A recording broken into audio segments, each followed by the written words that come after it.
مجھے حسن کئی بار یہ سب باتیں بتا چکا تھا. اس وقت وہ ماریا کو سب سمجھا رہا تھا. سمجھ گئے تم دونوں؟ یس باس، ماریا نے کہا اور میں نے بھی سر ہلا دیا. لیٹس گو، حسن نے کہا اور ہم سب اوپر کی طرف روانہ ہو گئے. اس بار بھی سب سے آگے حسن علی تھا، اس کے بعد ماریا اور اس کے پیچھے میں. میں خاصی مشکل میں تھا، اس لیے نہیں کہ چڑھائی دشوار تھی، بلکہ ماریا کے پیچھے جانا مشکل کام تھا. دشوار گزار راستے پر سفر کرتے ہوئے اس کا دلکش بدن کچھ اس طرح سے پیچ و خم کی بہار دکھا رہا تھا کہ میں لاہور پڑے بغیر نہیں رہ سکتا تھا. ابتدائی 100 میٹرز کا سفر آسان تھا. ہم چاروں ہاتھ پیروں کی مدد سے اوپر تک آ گئے تھے. اس وقت تک دھوپ پوری طرح پھیل چکی تھی. 100 میٹرز کے بعد راستہ دشوار ہونا شروع ہو گیا. اب اوزاروں کی مدد لازمی تھی. پہلے حسن علی نوکدار کلاڑیوں کی مدد سے اوپر گیا اور اس نے ایک چٹان سے کلپ کی مدد سے رسی باندھی. اس رسی سے میں اور ماریا بھی اوپر پہنچ گئے. اب مجھے آگے جانا تھا. میں چاروں ہاتھ پیروں کی مدد حاصل کرتے ہوئے چٹان پر چپک کر اوپر جانے لگا. اس چٹان میں ہتھوڑی کے استعمال کی گنجائش نہیں تھی، اس لیے مجھے رخنوں میں ہاتھ پیر پھنسا کر اوپر جانا پڑ رہا تھا. کام مشکل تھا لیکن مجھے مزہ آ رہا تھا. مشکل سے 10 منٹ میں 30 فٹ اونچی اس چٹان کے اوپر تھا. اوپر کہیں کلپ لگانے کی گنجائش نہیں تھی، اس لیے میں نے ایک سوراخ میں لمبی کیل ٹھونکی اور اس سے رسی باندھ کر نیچے پھینکی. حسن اور ماریا آرام سے اوپر آ گئے. ذرا سی مشقت نے جسم گرم کر دیا تھا، اس لیے سب نے اپنی پیراشوٹ سے بنی جیکٹس اتار کر کمر سے باندھ لی. ماریا کو دیکھ کر میں نے ایک بار پھر لاہور پڑی. اس نے جسم سے چپکی ٹی شرٹ پہن رکھی تھی جس میں اس کا جسم بے حد نمایاں تھا. حسن ذرا آگے نکلا تو میں نے ماریا کے کان میں کہا، اتنی ٹائٹ ٹی شرٹ پہننے کی کیا تک تھی؟ کیوں، اچھی نہیں لگ رہی؟ سخت واہیات لگ رہی ہو. جناب کو لگ رہی ہوں گی. آگے چلو. میں نے اسے بازو سے پکڑ کر دھکیلا. ذرا دیر میں پتا چلا کہ اس چٹانی چھجے سے اب آگے جانے کا راستہ تقریباً نایاب ہے جس پر اس وقت ہم کھڑے تھے، سوائے 1-2 ابری چٹانوں کے درمیان سے گزرا جائے. میں نے حسن علی کو رائے دی کہ ماریا کا اس راستے سے جانا خطرناک ہوگا، اس لیے اسے یہیں چھوڑ دیا جائے. وہ تڑک کر بولی، میں بالکل نہیں رکوں گی. اتنا آگے آ کر اسے چھوڑ نہیں سکتے. حسن نے خلاف توقع اس کی تائید کی. آپ سمجھ نہیں رہے استاد محترم، ان چٹانوں پر چڑھنے کے لیے تجربہ اور فزیکل فٹنس لازمی ہے. ماریا بولی، میرے پاس دونوں ہیں. اگر تم مجھے چھوڑ کر گئے تو میں خود آگے آنے کی کوشش کروں گی، چاہے اوپر سے گری کیوں نہ جاؤں. اچھا بس، بعد میں رونا مت. میں نے چڑھ کر کہا، شرط لگا لو، میں نہیں رہوں گی. اور روئی تو جو تم کہو گے وہ مانوں گی. ڈن. میں نے کہا تو اس نے سر ہلا دیا. حسن نے ماریا کو ایک 10 فٹ لمبی رسی کی مدد سے مجھ سے منسلک کر دیا. اس چٹان سے اوپر جانے کے لیے ہمیں صرف ہاتھ پیروں کا سہارا لینا تھا. ان چٹانوں میں کہیں کیل ٹھوکنے کی گنجائش نہیں تھی، لہٰذا رسی بھی نہیں باندھی جا سکتی تھی. بعض حصے کچھ اس طرح سے باہر نکلے تھے کہ ان پر سے ہو کر گزرنا ہی ناممکن لگ رہا تھا. حسن علی آگے بڑھا. راستہ اسے ہی دیکھنا تھا. اس کے بعد میں اور پھر ماریا تھی. راستہ دشوار ضرور تھا لیکن ناممکن نہیں. حسن مشاقی سے دشوار چٹانوں پر سے ہوتا ہوا اوپر کی طرف جا رہا تھا. مجھے بھی کوئی خاص دشواری پیش نہیں آ رہی تھی. البتہ ماریا کے لیے یہ سب آسان نہیں تھا. بے شک اسے ہائکنگ کا تجربہ تھا اور وہ جسمانی لحاظ سے فٹ بھی تھی. اس کے باوجود اس کے لیے اس قسم کی چٹان پر چڑھنا آسان نہیں تھا جس پر صرف پیشہ ور ہائیکرز ہی چڑھ سکتے ہیں. وہ خاصی دشواری سے چڑھ رہی تھی اور اس لحاظ سے اس کا حوصلہ قابل تعریف تھا کہ اس نے ایک بار بھی مجھ سے مدد نہیں مانگی، بلکہ بعض دشوار جگہوں پر جب میں نے اس کو مدد کی پیشکش کی بھی تو اس نے ہنس کر انکار کر دیا. اس وقت تک ہم نصف فاصلہ طے کر چکے تھے اور ایک تنگ وارڈ میں آمنے سامنے کھڑے تھے. اس نے میری آنکھوں میں آنکھیں ڈال کر دیکھا. تم نے یہ تو بتایا نہیں کہ میں شرط جیت گئی تو مجھے کیا ملے گا؟ ظاہر ہے میں بھی تمہاری کوئی بات مانوں گا. اس کی آنکھوں میں چمک آ گئی. کوئی بھی بات؟ ہاں کوئی بھی بات. میں نے نظریں چرا کر کہا، اوپر چلو اسی بات پر. اس نے مجھے آگے دھکیلا. آگے چڑھائی بے حد دشوار تھی. ابری ہوئی چٹانیں جنہیں ہوا اور بارش نے تراش کر چکنا اور سپاٹ کر دیا تھا، ان پر گرفت رکھنا از حد دشوار تھا. یہاں اجلت میں بڑھایا ایک قدم بھی آدمی کو واپس نیچے لے جا سکتا تھا. میں نے محسوس کیا کہ میری ہاں نے ماریا میں انوکھی ترنگ بھر دی تھی. خطرات اس کے نزدیک خطرات نہیں رہے تھے. وہ خاصی لاپرواہی سے اوپر جا رہی تھی اور میں اسے ٹوکتے ہوئے ڈر رہا تھا کہ مجھے چڑھانے کے لیے وہ اور زیادہ لاپرواہی سے کام لے گی. حسن علی خاصا اوپر جا چکا تھا اور اوپری سطح سے کچھ ہی نیچے تھا. میں ماریا کے عقب میں تھا. تنگ دراڑ خاتمے کے قریب تھی. اس کے بعد ابری چٹانیں تھیں. ماریا نے دراڑ کے ایک ابھرے حصے پر پاؤں جما کر ابھری ہوئی چٹان کا کنارہ تھامنے کی کوشش کی. کنارہ اس کے ہاتھ سے ذرا اونچا تھا۔ اس موقع پر ماریا نے وہ غلطی کی جو اکثر ناتجربے کار ہائیکرز کر جاتے ہیں، یعنی اپنی حفاظت کو نظر انداز کر کے کوئی مرحلہ سر کرنے کی کوشش اور کسی حادثے کا شکار ہونا۔ ماریا کا ہاتھ کنارے پر صحیح سے نہیں جما، اور جب اسے اپنی غلطی کا احساس ہوا اور اس نے اپنا پاؤں واپس ابھرے ہوئے حصے پر جمانے کی کوشش کی، لیکن اس کا توازن بگڑ چکا تھا۔ وہ میری طرف آئی۔ اس موقع پر بہت عقل مندی سرزد ہوئی۔ اگر میں ماریا کو سنبھالنے کی کوشش کرتا تو یہ حماقت ہم دونوں ہی کو لے ڈوبتی۔ میں نے اس سے بچتے ہوئے اپنی پوری قوت سے دراڑ کے ابھرے حصوں کو تھام لیا اور اپنا پاؤں ایک رکھنے میں پھنسا لیا۔ ماریا میرے پاس سے گزری۔ اس نے حواس بحال رکھتے ہوئے دراڑ کے ابھرے حصوں کو تھامنے کی کوشش کی۔ وہ اس حصے کو تھام تو نہ سکی، لیکن اس کی کوشش سے گرنے کی رفتار کم ہو گئی، اور جب اس کی حد ختم ہوئی تو مجھے اتنا طاقتور جھٹکا نہیں لگا کہ میں بھی گر جاتا۔ ماریا چٹان کے کنارے سے 5 فٹ نیچے خلا میں جھول رہی تھی۔ چٹان کا یہ کنارہ خم کھا کر نیچے کی طرف گیا تھا، اس لیے اس پر کہیں پاؤں لٹکانے کا سوال بھی پیدا نہیں ہوتا تھا۔ یوسف، گرفت مضبوط رکھنا، میں آ رہا ہوں، حسن نے چلا کر کہا۔ میں جسم و جاں کی پوری طاقت چٹان سے چپکے رہنے میں صرف کر رہا تھا، اور مجھے ماریا کی فکر بھی تھی۔ ماریا، تم ٹھیک تو ہو نا؟ میں ٹھیک ہوں، میں رسی سے اوپر آ رہی ہوں، کم سے کم حرکت کرو۔ میں نے اسے ہدایت دی، لیکن شاید اس نے سنا نہیں۔ اس نے اوپر آنے کی کوشش کی، اس پر اضافی دباؤ پڑا اور میرے ہاتھوں کی گرفت ختم ہو گئی۔ اگلے لمحے میں بھی نیچے جا رہا تھا۔ جسم نے کئی جگہوں سے زبردست رگڑے کھائیں، لیکن اس وقت ذہن صرف اس کام میں مصروف تھا کہ کہیں کوئی سہارا ہاتھ آ جائے، کیونکہ اس چٹان سے کوئی 70 فٹ کی گہرائی تک کچھ نہ تھا اور اس سے گر کر جاں بحق ہو جانا لازمی تھا۔ اندھا دھند چلائے جانے والے ہاتھ کام آئے اور میرا دایاں ہاتھ چٹان کے ابھرے کنارے پر جم گیا۔ جسم کو زبردست جھٹکا لگا۔ میرا اپنا وزن ہی کم نہ تھا۔ اس وقت میرا وزن 60 kg تھا اور ماریا بھی کم سے کم 50 کی تھی۔ اتنا وزن میرے دائیں ہاتھ پر تھا۔ جسمانی قوت نے اس وقت جان بچانے میں اہم کردار ادا کیا تھا، لیکن اس سے زیادہ موت کے خوف نے کام دکھایا، ورنہ شاید میں اتنا بوجھ برداشت نہ کر پاتا۔ جب ذرا حواس بحال ہوئے تو میں نے اس پوزیشن میں خود کو پایا کہ اپنا اور ماریا کا تمام تر وزن میرے دائیں بازو پر تھا۔ رسی بائیں پہلو سے بندھی تھی، اس لیے جسم کا حصہ نیچے تھا۔ میں کوشش کے باوجود بائیں ہاتھ کنارے تک نہیں لے جا سکتا تھا، اور صرف ایک ہاتھ سے زیادہ دیر تک لٹکنا ممکن نہیں تھا۔ حسن علی خاصا اوپر جا چکا تھا، اس لیے اتنی جلدی واپس آنا ممکن نہ تھا۔ دباؤ سے اندازہ ہو رہا تھا کہ میں 1-2 منٹ سے زیادہ اسے سہارا نہیں دے سکتا۔ میرے پٹھے اور رگیں جیسے تڑک رہے تھے۔ یوسف، ماریا نے عجیب سے لہجے میں پکارا، اتنا عجیب انداز کہ ایک لمحے کو میں صورتحال کی سنگینی بھول کر اسے دیکھنے لگا۔ اس کا چہرہ رنگین تھا اور آنکھیں جھلملا رہی تھیں۔ یوسف، رسی کھول دو۔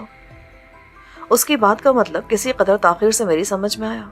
وہ پاگل لڑکی جو میری محبت میں دیوانی ہو کر یہاں تک چلی آئی تھی، اب میری جان بچانے کے لیے اپنی قربانی دینے کی بات کر رہی تھی۔ میں نے اس کو جھڑکا، بکو مت۔ یوسف، تم اس طرح زیادہ دیر نہیں لٹک سکتے، رسی نکال دو۔ ہماری کمروں میں جو بیلٹس لگی تھیں ان کے کلپ کچھ اس قسم کے تھے کہ ایک بٹن دبا کر رسی کا ایک ہک کلپ سے نکالا جا سکتا تھا۔ میں نے کوشش کی کہ حسن کو دیکھوں کہ وہ کہاں تک آیا تھا، لیکن یہ ممکن نہ تھا۔ چٹان کا نکلا کنارہ سارے منظر پر چھایا ہوا تھا، اس سے آگے کچھ نظر نہیں آ رہا تھا۔ حسن کی آواز وقفے وقفے سے ابھر رہی تھی کہ وہ آ رہا ہے، پر آواز سے معلوم کرنا دشوار تھا کہ وہ کتنی دور ہے۔ حسن کو میں نے ہمیشہ سرد پایا تھا، کتنے ہی مشکل حالات کیوں نہ ہو، اس کے ظاہر سے اندازہ لگانا دشوار ہوتا تھا کہ وہ کتنا مضطرب ہے۔ یوسف، تم اس طرح زیادہ دیر نہیں لٹک سکتے، رسی نکال دو پلیز۔ خدا کے لیے چپ رہو ماریا، ہم دونوں مر جائیں گے، کیوں نہ ایک مرے، رسی نکال دو پلیز۔ بس، حسن آنے والا ہے۔ شدید دباؤ نے میرے جسم کی ساری رگیں کھینچ دی تھیں، میرے لیے بولنا بھی دشوار تھا۔ ماریا نے دیکھا کہ میں اس کی بات ماننے کے لیے تیار نہیں ہوں تو اس نے اپنی بیلٹ کا کلپ کھولنے کی کوشش شروع کر دی۔ مجھے احساس ہوا کیونکہ اس نے بولنا بند کر دیا تھا۔ اسے کلپ کھولتے دیکھ کر میں چیخا، ماریا، یہ کیا کری ہو؟ اس نے کوئی جواب نہ دیا۔ وہ اس معاملے میں ناتجربہ کار تھی۔ اصل میں رسی کا دباؤ کلپ کھولنے میں رکاوٹ تھا۔ وہ ایک ہاتھ سے رسی پکڑ کر یہ دباؤ کم کرتی تو کلپ 1 سیکنڈ میں کھل جاتا۔ میں چلا چلا کر اسے باز رہنے کو کہنے لگا، ماریا پلیز یہ مت کرو، پاگل مت بنو، مر جاؤ گی تم تو زندہ رہو گے نا۔ ماریا، حماقت مت کرو، حسن آنے والا ہے۔ یوسف، مجھے معاف کر دینا۔ اس نے بلاخر کلپ کھول لیا۔ اس کا فولادی ہک کلپ سے نکل گیا اور ماریا ایک ہاتھ سے رسی تھامے لٹک رہی تھی۔ مجھ سے محبت کرتے ہو نا؟ میں اسے باز رکھنے کی کوشش کر رہا تھا. ہاں ماریا، میں تم سے محبت کرتا ہوں. دیکھو، رسی نہ چھوڑنا. شکریہ یوسف، آئی لو یو. اس نے مسکرا کر کہا اور رسی چھوڑ دی. فائر نے نائٹ ڈیوٹی انچارج کو بھی چونکا دیا تھا. اس نے رسالہ میز پر پھینکا اور اپنے ہولسٹر سے سرکاری پسٹل نکالتا ہوا باہر کی طرف بڑھا. اس لمحے پے در پہ فائر ہوئے. یہ شارٹ گن کے فائر تھے. اس نام نہاد پولیس اسٹیشن میں شارٹ گن گارڈز کے پاس تھی. میرے کانوں نے پہلے فائر کو ریوالور یا پسٹل کے فائر کے طور پر شناخت کر لیا تھا. پے در پہ فائرز کے ساتھ ہی باہر جیسے ہنگامہ ہو گیا. لوگوں کے چلانے اور بھاگ دوڑ کی آوازیں آنے لگی. میں پنجرے میں بند تھا، اس لیے کسی قسم کا کردار ادا کرنے سے قاصر تھا. اگر تھانے پر کسی نے حملہ کیا تھا تو میرے خیال میں نہایت نیک کام کیا تھا، بشرطے کہ وہ مجھے فوت کرنے کی کوشش نہ کرے. ہنگامہ، چیخو پکار اور بھاگ دوڑ مشکل سے 5 منٹ جاری رہی. اس کے بعد سکون ہو گیا. آوازیں اب بھی آ رہی تھیں، مگر لگ رہا تھا کہ حالات ان لوگوں کے قابو میں آ گئے تھے. تقریباً 20 منٹ بعد نائٹ شفٹ انچارج واپس آ گیا. اس نے پسٹل اپنے ہولسٹر میں رکھ لیا تھا. اس کے چہرے سے تفکر جھلک رہا تھا. میں نے کھڑے ہو کر پوچھا، کیا دہشت گردوں نے حملہ کیا ہے؟ اس نے بدمزگی سے مجھے دیکھا اور کتے کی طرح غرایا جس کی دم پر کسی نے پاؤں رکھ دیا ہو. Shut up. میں واپس اپنی جگہ پر آ گیا. وہ چند لمحے کھا جانے والی نظروں سے میرے سیل کی طرف دیکھتا رہا، پھر فون اٹھا کر نمبر ڈائل کیا اور بولا، سر، جیک ہیئر. جرمی نے پاگل پن میں فائر کر کے اپنے ساتھی بروس کو مار دیا ہے. وہ چپ ہو کر سنتا رہا اور غالباً ناگفتنی سنتا رہا کیونکہ اس کے چہرے پر پسینہ نمودار ہو گیا تھا. سر، دوسروں نے جرمی سے ہتھیار رکھوانے چاہے مگر اس نے انکار کر دیا. اس پر انہوں نے اسے مار دیا. Okay sir. یس سر. Right sir. اس نے فون رکھ کے سر کے قافیے کے ساتھ ایک زبردست گالی ملائی اور کرسی پر گر کر دوبارہ رسالہ اٹھا لیا. لیکن اس کے انداز سے صاف ظاہر تھا کہ وہ رسالے میں موجود سنسنی خیز مواد پر اپنی توجہ مرکوز کرنے میں کامیاب نہیں ہو رہا. جرمی غالباً اس جزیرے کے مسلح نگرانوں میں سے تھا اور اس نے اپنے ساتھی بروس کو کسی وجہ سے مشتعل ہو کر مار ڈالا تھا.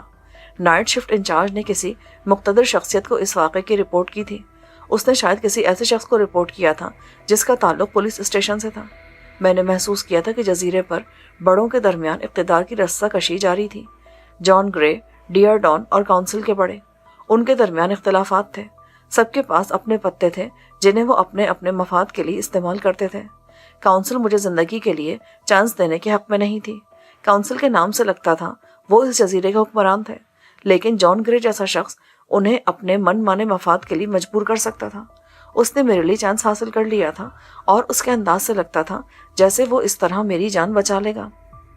اگلے 2 دن اس طرح گزرے کہ میرا زیادہ تر وقت ورزشوں میں گزرتا تھا. میں نے من پسند کھانوں کی فرمائشوں کی ایک لمبی لسٹ ان لوگوں کو دے دی تھی. اس کے مطابق کھانے ملتے رہتے تھے. میں کوشش کرتا تھا کہ ایسے کھانے منگواؤں جو توانائی بخش ہوں. مسلسل ورزشوں سے میرے مسلز چست ہو رہے تھے اور میرا وزن بھی کم ہو رہا تھا.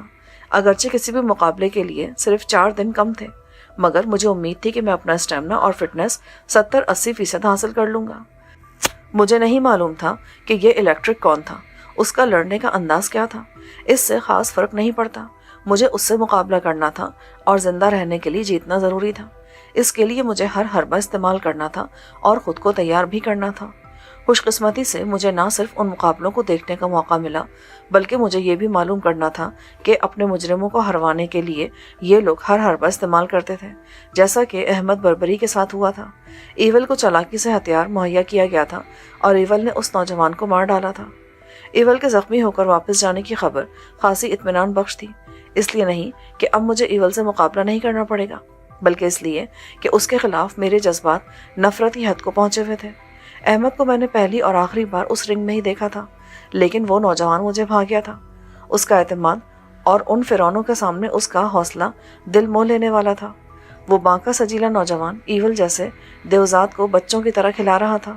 اگر ایول کو روایتی مغربی مکاری دکھا کر چھپ کر ہتھیار نہ مہیا کیا جاتا تو وہ ایول کو ہرا دیتا. مجھے نہیں معلوم کہ ایول کس طرح زخمی ہوا تھا، لیکن میری خواہش تھی کہ اب وہ کبھی رنگ میں نہ آ سکے. ان لوگوں کا ایک شکاری کتا ناکارہ ہو جائے. ساتھ ہی مجھے اس بات کا افسوس تھا کہ وہ مردود ایول میرے ہاتھوں کیوں نہ انجام کو پہنچا. میں اسے بآسانی شکست دے سکتا تھا، بلکہ اس کی بھینس نما گردن توڑ سکتا تھا. میں نے اس کے لڑنے کا انداز دیکھا تھا. اس کے زیادہ تر وار نمائشی ہوتے تھے. اس کا ڈیل ڈول ہی ڈرانے والا تھا۔ اس میں چستی اور پھرتی مفقود تھی۔ وہ اپنے بڑے جسے اور بے پناہ طاقت و وحشت سے اپنے حریف کو زیر کر لیا کرتا تھا۔ جان گرے نے مجھے بتایا تھا کہ مقابلہ شام کے وقت ہوگا، یعنی 7 بجے کے بعد۔ اس وقت مجھے حوالات سے نکال کر لے جایا جائے گا۔ میرا خیال تھا اب مجھے مقابلے کے وقت ہی یہاں سے نکالا جائے گا۔ ایک طرح سے یہ اچھا ہی ہوتا، مجھے آرام اور ورزش کا بھرپور موقع ملتا، مگر یہ خیال غلط ثابت ہوا۔ میں سویا ہوا تھا کہ رات 12 بجے کے قریب لاک اپ کا دروازہ کھلنے کی آواز نے مجھے بیدار کر دیا۔ نائٹ ڈیوٹی انچارج سر پر کھڑا تھا۔ کھڑے ہو اور باہر آؤ۔ ارادے کیا ہیں؟ کیا بھی پھانسی دینی ہے؟ میرے بس میں ہوتا تو یہی کرتا۔ ابھی تمہاری طلبی ہوئی ہے، جانے کے لیے تیار ہو جاؤ۔ میں نے اٹھ کر واش بیسن سے پانی کے چھینٹے منہ پہ مارے۔ باہر 2 عدد مستعد گارڈز میرے منتظر تھے۔ انہوں نے سب سے پہلے میرے ہاتھوں اور پیروں میں نائلون کی مخصوص ہتھکڑیاں ڈالی۔ میں نے نائٹ انچارج سے پوچھا، کہاں لے جایا جا رہا ہے مجھے؟ بکو مت، تمہیں سوال کرنے کا حق نہیں ہے۔ ٹھیک ہے، مائٹ از رائٹ کے اصول کے تحت سارے حقوق تم لوگوں کے پاس ہیں، میں نے مسکرا کر کہا۔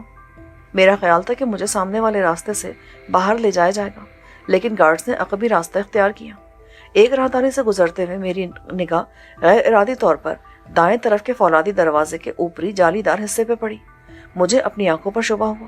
رکتے رکتے بھی میں دروازے سے آگے نکل گیا تھا۔ رکنے پر عقب سے گارڈ نے کمر پر اپنی رائفل کی نال ماری۔ چلو، رکو مت، اس کمرے میں۔ گارڈ مشتعل ہو گیا۔ حرکت کرو، جلدی۔ اس نے زیادہ زور سے نال ماری۔ مجھے اپنی کمر میں شدید تکلیف محسوس ہوئی۔ بادل ناخواستہ میں نے اس کے حکم کی تعمیل کی اور سوچنے لگا کہ مجھے جو نظر آیا تھا وہ درست تھا۔ اس کمرے میں مجھے دیوار کے ساتھ احمد بربری ٹیک لگائے بیٹھا نظر آیا تھا۔ وہ خلا میں دیکھ رہا تھا۔ کیا میں نے ٹھیک دیکھا تھا یا صرف یہ نظر کا دھوکہ تھا؟ ممکن ہے وہ احمد بربری سے مشابہ کوئی شخص ہو۔ اس کے سر پر گھونگھریالے بال تھے، ویسا ہی پرکشش سانولا رنگ اور ویسے کھڑے نقوش۔ احمد خالص بربری نسل نہیں لگتا تھا، بلکہ اس کی رگوں میں عرب خون کی آمیزش بھی محسوس ہوئی تھی، ورنہ بربری زیادہ سانولے رنگ اور کسی قدر افریقی نقوش کے حامل ہوتے ہیں۔ گزشتہ 1400 سال سے عربوں اور بربری قبائل کی ملی جلی آبادی سے موجودہ الجزائر، مراکش اور اس سے ملحقہ علاقوں میں یہی نسل اکثریت میں ہے، جس کے نقوش میں بیک وقت عرب اور افریقی جھلک محسوس ہوتی ہے۔ ان کے نقوش میں مصریوں کی سی ملاحت تھی۔ مصری خالص عرب ہیں، لیکن صدیوں سے مصر کی آب و ہوا میں رہ کر ان کے نقوش میں مقامی خصوصیات آ گئی تھیں، ورنہ عرب بدو جو مصر آ کر آباد ہوتے تھے ان کے نقوش موجودہ عربوں کی طرح کھردرے تھے۔ وہ عرب جو بحیرہ روم کے متصل خطوں میں آباد ہیں، ان کے نقوش اندرون صحرا میں رہنے والے عربوں سے کہیں زیادہ سبک اور جاذب نظر ہیں۔ احمد بربری کی اس جھلک نے مجھے چونکا دیا تھا، اگرچہ میں نے محض ایک جھلک دیکھی تھی، درمیان میں جالی بھی حائل تھی۔ اس کے باوجود مجھے بڑی حد تک یقین تھا کہ میں نے جس شخص کو دیکھا تھا وہ احمد بربری ہی تھا، مگر اسے میں نے آخری بار رنگ میں زخمی حالت میں دیکھا تھا۔ وہ لاچاری کی کیفیت میں موت کو ایول کی صورت میں اپنی طرف آتے دیکھ رہا تھا۔ میں جان گرے سے الجھ گیا تھا اور میری غفلت سے فائدہ اٹھا کر جان کی ساتھی لڑکی نے کوئی چیز میرے سر پہ دے ماری تھی۔ پھر چراغوں میں روشنی نہ رہی تھی۔ اگر یہ احمد ہی تھا تو کسی معجزے کی وجہ سے وہ اس مقابلے کا فاتح رہا تھا، تبھی زندہ تھا، ورنہ ایول اسے زندہ ہرگز نہ چھوڑتا۔ اس کا مشن ہی احمد کو موت کے گھاٹ اتارنا تھا۔ اس سے یہ توقع کہ وہ احمد کو شکست دے کر بخش دے گا اتنی ہی محال تھی جتنی کہ بیل سے دودھ کی توقع کرنا یا جان گرے جیسے لوگوں سے انسانیت کی توقع کرنا۔ میں سوچوں میں اتنا گم تھا کہ مجھے پتہ ہی نہ چلا کہ کب مجھے باہر لا کر اس مخصوص جیپ کے عقبی حصے میں بٹھایا گیا تھا جو جزیرے کے نگرانوں کے زیر استعمال تھی۔ یہ چھوٹی اور طاقتور جیپ جزیرے کے کئی مختصر اور پرپیچ راستوں پر سفر کرنے کے لیے مثالی تھی۔ اگرچہ جزیرے کا رقبہ خاصا تھا، لیکن اس کے ایک چھوٹے سے حصے کو استعمال کیا جا رہا تھا۔ اس کا بڑا حصہ اس کے فطری انداز میں برقرار رہنے دیا گیا تھا۔ راستے چھوٹے اور عمارت کو بھی اوپری طرف سے پھیلانے کے لیے ان کی زیادہ منزلیں زیر زمین بنائی گئی تھیں۔ جزیرے پر شاذ ہی کوئی عمارت 4 منزلہ اونچی ہو۔ ان پر سبز رنگ کیا گیا تھا، شاید اس لیے کہ اوپر سے گزرنے والے طیاروں کو یہ عمارات نظر نہ آئے۔ رات کو روشنی کی جاتی تھی اور ساتھ ہی یہ خیال بھی کیا جاتا تھا کہ روشنیاں اوپر سے نظر نہ آئیں، گویا یہ لوگ اپنی قوت اور اختیارات کے باوجود کھل کر سامنے نہیں آنا چاہتے تھے۔ جیپ نیم روشن راستوں سے گزرتی رہی اور مشکل سے 10 منٹ بعد اس نائٹ کلب کے سامنے رکی جہاں جان گرے مجھے لے کر گیا تھا۔ گارڈ نے جیپ کے اینگل سے میری ہتھ کڑی کھولی اور مجھے اندر لے آئے۔ وہاں حسب معمول بھیانک میوزک پر کئی جوان جسم بے تحاشا ناچ رہے تھے۔ غالباً یہ جزیرے کی عام آبادی تھی جو عام کاموں کے لیے مخصوص تھی۔ زیادہ تر چہرے ایشیائی خط و خال کے تھے۔ ناچنے والوں میں لڑکیوں کی اکثریت تھی۔ ان کا حلیہ اور انداز چیخ چیخ کر بتا رہا تھا کہ وہ یہاں پر دل لبھانے کے لیے موجود تھی۔ مردوں میں ایشیائی اور سفید فام نسلوں کے ملے جلے نوجوان تھے۔ میں نے محسوس کیا کہ وہ سبھی جوان تھے۔ ان میں شاید ہی کوئی بوڑھا تھا۔ اکا دکا ادھیڑ عمر تھے، لیکن وہ ایک طرف بیٹھے شراب سے جی بہلا رہے تھے۔ گارڈز مجھے لے کر لفٹ تک پہنچے۔ لفٹ نے نہ جانے کون سے فلور پر ہمیں اتارا۔ یہ وہ فلور نہیں تھا جس پر زیر زمین کلب تھا۔ جان گرے وہاں باقاعدگی سے جاتا تھا۔ یہ بات اس نے مجھے خود بتائی تھی۔ یہ ارینا والا فلور بھی نہیں تھا، بلکہ یہاں پر لفٹ سے نکلتے ہی چاروں طرف گیلریاں تھیں اور ان کے دونوں جانب دروازے تھے۔ اندر غالباً رہائشی کمرے تھے۔ کمروں کے دو دروازوں کا درمیانی فاصلہ بتا رہا تھا کہ خاصے وسیع اور عریض کمرے ہیں۔ گارڈز نے وسطی گیلری کا رخ کیا جو لفٹ کے عین سامنے تھا۔ انہوں نے دائیں طرف کے تیسرے دروازے پر دستک دی۔ یس۔ فوراً دروازے کے ساتھ لگے اسپیکر سے جان گرے کی آواز ابھری۔ سر، یوسف علی خان حاضر ہے۔ ایک گارڈ نے کہا۔ کمرے شاید ساؤنڈ پروف تھے، اس لیے اسپیکر مائکرو فون کی ضرورت پیش آئی۔ چند لمحوں بعد دروازہ کھل گیا۔ دروازہ بھی کسی ریموٹ سے کھلا تھا، کیونکہ جان گرے اپنی جگہ سے ہلا نہیں تھا۔ وہ بدستور اس جہازی سائز کے بستر پر دراز تھا جس پر اس کے دائیں بائیں 2 عدد قیامتیں بیٹھی تھیں، اور جان گرے کا حوصلہ تھا جو انہیں بیک وقت برداشت کرا تھا۔ ایک غالباً یوریشین تھی اور دوسری افریقن۔ اس کے گھوڑے کی طرح مضبوط جسم میں بے پناہ کشش تھی۔ اس نے اس کشش کو چھپانے کی کوئی کوشش نہیں کی، البتہ یوریشین کسی قدر جامے میں تھی۔ جان گرے کا گاؤن اوپن تھا اور اس کی نیکڑ نظر آ رہی تھی جس پر امریکی پرچم بنا ہوا تھا۔ یہ فیشن ان دنوں بہت پھیلا ہوا تھا۔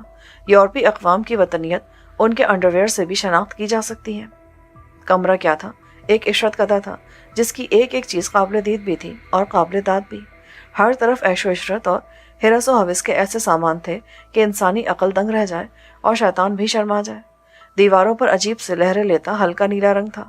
چھت پر برقی آلات کی مدد سے تیرتی مچھلیوں کا سا تاثر پیدا کیا گیا تھا۔ ان مچھلیوں کے درمیان ایک جل پری تیر رہی تھی۔ جل پری یعنی ایسی مچھلی جس کا اوپری دھڑ کسی حسین عورت کا نسا نازک اور بھرپور تھا۔ بستر کے برابر میں ایک تپائی پر بہترین قسم کی وسکی کی بوتل اور جام رکھے تھے۔ ایک جام جان گرے کے ہاتھ میں تھا۔ اس نے مسکراتی نظروں سے مجھے دیکھا۔ Welcome mister Joseph. یوسف۔ میں نے اس کی بات کاٹی۔ ایک ہی بات ہے۔ ایک بات نہیں ہے۔ اگر میں جوزف ہوتا تو کوئی نام نہاد کاؤنسل مجھے سزائے موت دینے کا فیصلہ نہیں کرتی۔ اس کا منہ بن گیا، لیکن اس نے جلد خود کو سنبھال لیا۔ خیر چھوڑو، میں نے تمہیں بحث کے لیے نہیں بلکہ اپنا وعدہ پورا کرنے کے لیے بلوایا ہے۔ کون سا وعدہ؟ بتاتا ہوں ابھی، اس نے لاپرواہی سے کہا، پھر میرے ساتھ آنے والے دونوں گارڈ سے بولا، باہر ویٹ کرو، جب میں بلاؤں تو اندر آنا۔ وہ دونوں بلا چوں چرا کیے باہر چلے گئے۔ سیاہ قیامت زیادہ ہی نشے میں تھی، اس لیے اسے اپنی اوریانی کا قطعی احساس نہیں تھا۔ اسے ایک طرف دھکیل کر جان نے بستر سے ذرا سا اٹھ کر اپنے پاس رکھ کے ایک ریموٹ کنٹرول نما آلے کا رخ سامنے والی دیوار کی طرف کر کے ایک بٹن دبایا۔ اس پر سے ایک پتلا سا خانہ ایک طرف سرک گیا اور اس کے عقب سے بڑی اسکرین کا ٹی وی نمودار ہوا۔ جان نے دوسرا بٹن دبایا تو اسکرین بیدار ہو گئی۔ اس پر جو منظر نمودار ہوا وہ میرے لیے نیا نہیں تھا۔ اسکرین پر ارینا دکھایا جا رہا تھا جو فی الوقت خالی تھا، لیکن بنا آواز کے تماشائیوں کے جوش و خروش سے لگ رہا تھا کہ کوئی مقابلہ شروع ہونے والا ہے۔ پہلے ایک جاپانی کراٹے ماسٹر آیا۔ یہ کیمانوچی ہے، اس کا مقابلہ الیکٹرک سے ہوا تھا، جان نے کہا، اور کیونکہ الیکٹرک زندہ تھا اس لیے موت کیمانوچی کے حصے میں آئی ہوگی۔ کیمانوچی جاپانی ہونے کے باوجود دراز قامت تھا اور میرے اندازے کے مطابق اس کا قد 6.25 فٹ سے زیادہ تھا۔ جان نے مجھے بیٹھنے کو نہیں کہا تھا، ویسے بھی اس کمرے میں بیٹھنے کی کوئی جگہ نہیں تھی، اس لیے میں کھڑا رہا۔ مجھے الیکٹرک یعنی بجلی کا انتظار تھا، اور جب وہ آیا تو میں دنگ رہ گیا۔ وہ مشکل سے 4.5 فٹ کا لیکن متناسب جسم کا شخص تھا۔ اس نے گردن سے نیچے سیاہ لباس پہن رکھا تھا، پیروں میں سیاہ رنگ کے سپورٹس شوز تھے اور ہاتھوں میں سیاہ رنگ کے دستانے۔ قد کی مناسبت سے اس کے نقوش بھی لڑکوں جیسے تھے، البتہ اس کی سیاہ سرد آنکھیں بتا رہی تھی کہ وہ اتنا بے ضرر نہیں ہے جتنا کہ نظر آتا ہے۔ جان نے فخریہ لہجے میں کہا، یہ الیکٹرک ہے، اس وقت دنیا کا سب سے بہترین اسٹریٹ فائٹر ہے۔ یہ ضرور ہوگا، اس کی آنکھیں بتاتی ہیں۔ میں نے تسلیم کیا۔ اس کا تعلق جرمنی سے ہے، لائبیریا کا علاقہ